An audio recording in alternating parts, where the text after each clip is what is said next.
ضربة جزاء. الحكم قال لا العب، الحكم قال العب، واللعب شغال تمام، واللاعب نفسه واقف، والتصويب اوفسايد. اعتقد اوفسايد اوفسايد اوفسايد اوفسايد اوفسايد اوفسايد. نعم يا ميمي، نعم نعم يا ميمي، نعم نعم. هي تسلل، لكن ما شاء الله ما شاء الله رجليه عارفه سكه المرمى 180 درجه لف وعملها.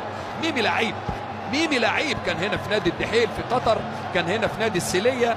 ميمي مهند علي لاعب دبل فجيره، لعب للشرطه العراقي مع مؤمن، لعيب كبير جدا جدا جدا، ومن هو صغير لعيب. اللي عطله الولد ده، اللي عطله قطع الرباط الصليبي وهو يا عيني في كامل عظمته.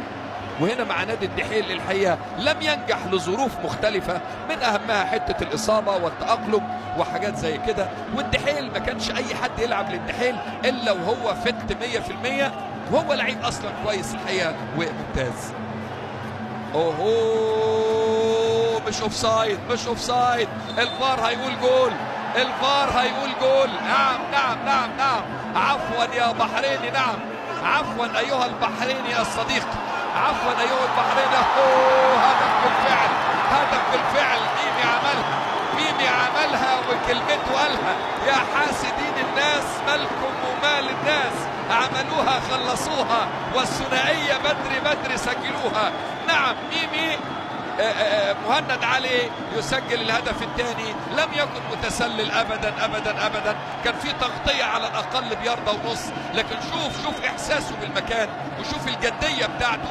ضغط لعيبه منتخب العراق ممتاز، العدد مناسب جدا جدا، الشغف موجود، الشراسه موجوده. هنا بص بقى، ستوب هنا، ستوب هنا، مش اوفسايد، مش اوفسايد يا حبيبي يا حبيبي. استلام باليمين، عليت معاه وجت راح لافف بالشمال 180 درجه، وهو من مواليد منطقه الجزاء. الولد ده هو من مواليد منطقه الجزاء. بص الاحساس بالمكان، بص.